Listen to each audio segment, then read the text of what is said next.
So this will necessarily be a quick and light skate over what the other sources are rather than in-depth analysis, but just to try and give you some idea of what you might look for in other registry sources if you wish to do so.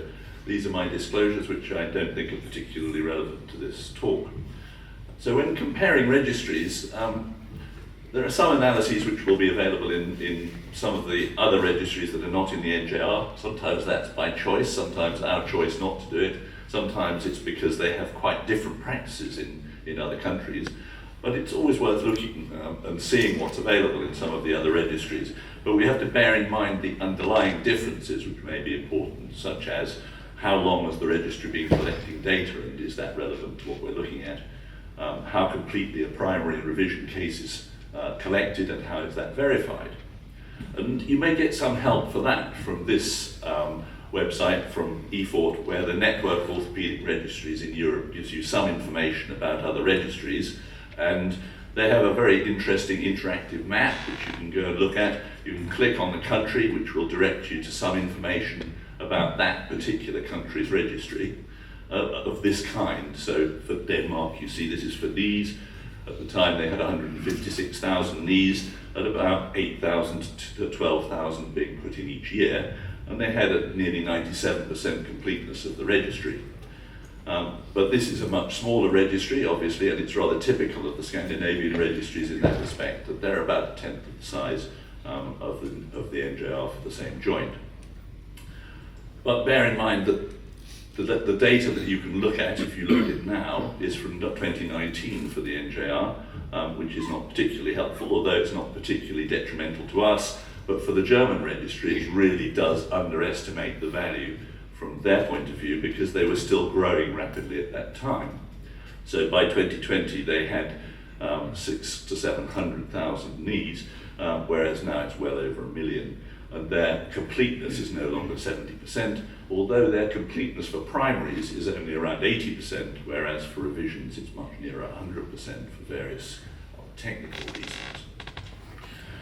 So duration and completeness are amongst the things which may be of great relevance, and certainly very long-standing registries can give you long-term results for some of the implants, but that long follow-up may also mean that there's confusion with the data because from many years ago the data may reflect radically different practice that compared with that we do now. And for example, in the revision rates for hips and knees in the NJR, the revision rates have halved in the last 15 years, and if that's also true of these long-standing registries, then that distorts what you may or may not get in terms of the longer-term follow-up. Swedish registry is one of those with longer follow-up. There are more long-term data available for some of the implants, but practice has changed really radically, and I'll illustrate that by some of their data about unicompartmental knees. But they do also have some long-term follow-up and some unusual implants, unusual for us, but implants which have worked very well or very poorly in the past. So if we look at their primary data, you can see for hips, the number of cases per year has pretty much increased in a linear fashion for 50 years. If you look on the right for knees, it's fairly similar, but with about a 10-year slight lag compared with hips, and they do fewer knees than hips, whereas we do more. But if you look at the practice over the last 20 years, really the spectrum of practice and the numbers done each year are pretty similar to the data you get from us, only in smaller numbers. But if we look at the revision numbers that are done, you can see on the right the number of knees done per year, and the number of revision knees done per year has increased in a linear fashion for the whole of that time, except for a dip for COVID, whereas the number of revisions done for hips plateaued about 15 years ago. If we look in more detail at their data about total knees and unis, just done for osteoarthritis to be selective, these are 10-year periods in each colour, and the yellow is the same period on each of those two. So on the left it's total knees, on the right it's unis, and you can see that in the 1970s the revision rate was astronomical for both, and gradually over the next 20 years for total knees it came down and stayed down. In unicompartmental knees, the numbers of the revision rate diminished minimally, for the first 20 years, and then actually in the early 20s it seemed to go up again and get worse, and then in the last decade has improved, the orange one. And this is quite different from our own data, which you can see here. Thank you, Robert Scott, for the graph. This is every 4 years since the introduction of the NJR. And you can see each year the unicompartmental knees have improved, and each year their chance of survival has improved. And we may get some clue as to what could be affecting this by this chart, which is the percentage in each year of different types of knee replacement. Total knees in black, but in purple is medial unis, orange is lateral unis, and green is bi-unis, that is both compartments replaced at the same time with a uni. And you can see that, to begin with, 2/3 of their knees were done with some form of unicompartmental knee combination. The bi-unis disappeared by about 1990, but even then, about 50% of their knees were done with a uni. It rapidly diminished until in 2012, it had gone down to about 5% or less of all of their knees being done with the uni. And this has now gone up to about 12 to 14% per annum. And you can see that that change could affect how well surgeons were feeling they were competent to do the knee with a unicompartmental replacement, because when only 5% were being done, very few surgeons would have significant experience. If we go to the Antipodes, the Australian and New Zealand registries are very complete, they're very well run.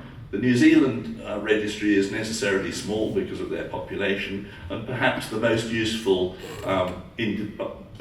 data come from individual detailed studies that they do, such as the revision of unicompartmental knee replacement papers.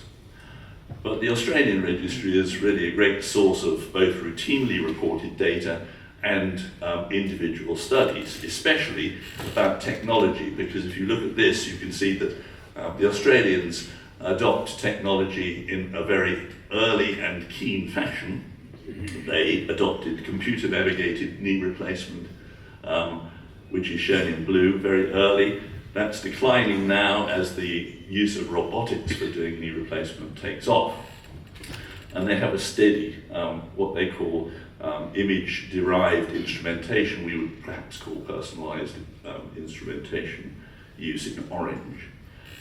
And they looked into this in detail for both robotics and computer-assisted knee replacement last year, and they've noted that when suitably adjusted, unicompartmental knee procedures using robot assistance do have a lower rate of revision compared to those unis not done with any form of technological assistance. And you can see that that's represented here graphically. The difference is not huge, but the green ones with the lower revision rates are robotically assisted. And if you look at the data itself, you can see that the confidence intervals are separate completely at 1, 2, 6, and 7 years, but they do slightly overlap in the middle. But there are confounders. So if you live in a city, you're much more likely to get a robot doing your knee. If you live in the rural areas, you're much less likely to do so. And interestingly, that difference doesn't apply to patient-specific instruments. And this is the massive growth that they see in their use of of robots for unis. Interesting, in comparison for total knees, they say that when suitably adjusted, there is no difference either for the use of computer navigation or for the use of robot assistance, which is interesting because 10 years ago they felt that they did show a difference between computer navigated knees and the rest. The Netherlands registry is quite small, but not quite as small as some of the other Scandinavian registries. They don't currently show a difference in revision rates when using robots, but they show some other interesting information which perhaps the Australian registry should show us as well. If you look at individual hospitals, the two in blue on the left-hand side are hospitals which use robots for doing total hip replacements, and they use them in virtually every case. So if they compared in their registry the results of robots compared with no robots, they would actually be comparing these two hospitals with the rest, so it would be difficult to interpret. And the same applies to some extent for total knees and for unis. Finally, the stratification of different types of revision may be important. We haven't adopted that. In Australia, they do report differentially on major total, major partial, and minor revisions for both hips and knees. And this could clearly be relevant if you were able to show that the complications or the second revision rates differed significantly between the groups.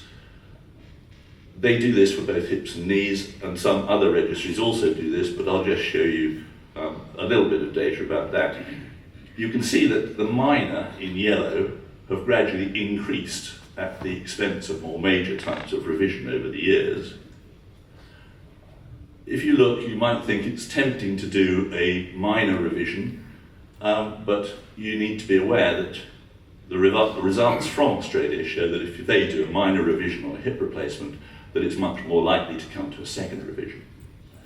They also separate out what you do with your primary revision for both total knees and for unis, but this is the graph for unis, and you can see in green that if you convert a failed uni to a total knee replacement, the revision is 3 times less likely to have another revision than if you convert that uni to a second uni. And the last of all is they do a lot of supplementary reports. I think these are really useful and interesting. This is last year's, which was about revision of hip and knee arthroplasty. They go into a huge amount of detail when they do these supplementary reports, and they're well worth looking at. Thank you.